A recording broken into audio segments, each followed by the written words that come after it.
का भी सुबूत हो गया। अब सिर्फ एक बात बोल करके मैं रुखसत हो जाऊंगा, टाइम बहुत हो रहा है ना। ठीक है, अभी तो 10 ही बजे। बहरहाल अब इतने सारे चीजें करके हमें फायदा क्या होगा, ये भी है ना। अब इतना हम पैसा खर्च करेंगे तो हमें क्या फायदा मिलेगा, कुछ फायदा होना चाहिए ना। लाइटिंग किए, हम चंदा किए वगैरह किए, और चंदा करके आप लोगों ने तावन किया, इतना सजाया धजाया, इससे क्या फायदा होगा, कुछ फायदा है या नहीं है। आइए हम देखते हैं। और ऐसी वैसी किताब नहीं, कुरान के बाद जो सबसे अफजल किताब है जिसे बुखारी शरीफ कहते हैं, क्या कहते हैं, बुखारी शरीफ, उसमें मौजूद है।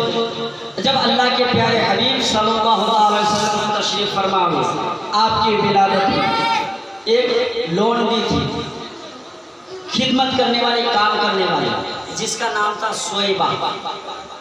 वो आकर के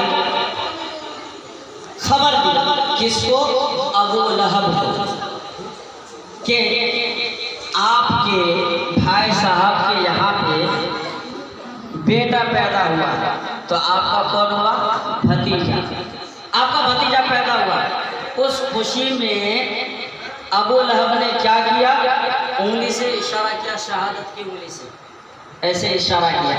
वो बांधी थी, उसे खरीद करके काम कराते थे, लेकिन जब उंगली से इशारा किया, इसका मतलब यह है कि तू आज़ाद है। क्यों आज़ाद है, मुझे ये खुशखबरी दी कि मोहम्मद सल्लल्लाहु अलैहि वसल्लम की विलादत हुई है, पैदा हुई, आपका भतीजा हुआ है। इस खुशी में अबू लहब ने क्या किया, अपनी बांदी सोएबा को आज़ाद कर दिया, आज़ाद कर दिया।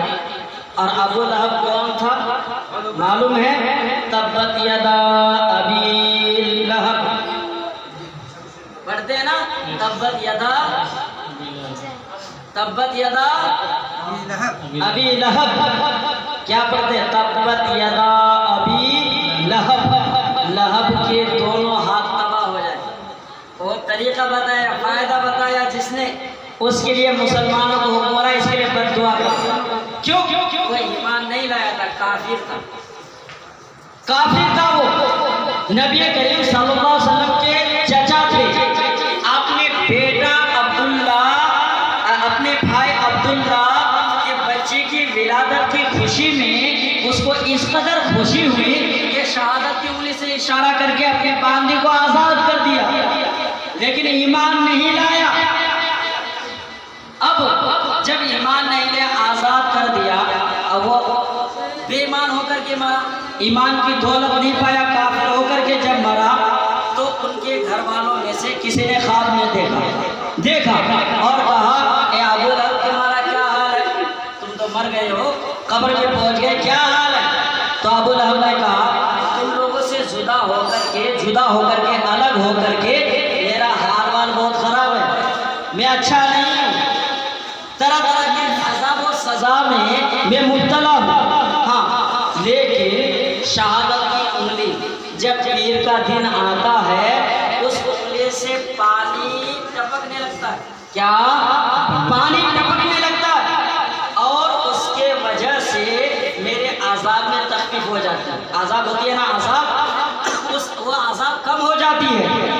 किसी ने कयास किया, आखिर ऐसा क्यों, वो तो काफिर था, काफिर होकर के मरा, इस्लाम की दौलत से वो नवाजा नहीं गया, मोमिन नहीं हुआ, फिर काफिर के अज़ाब में तकलीफ क्यों हुई।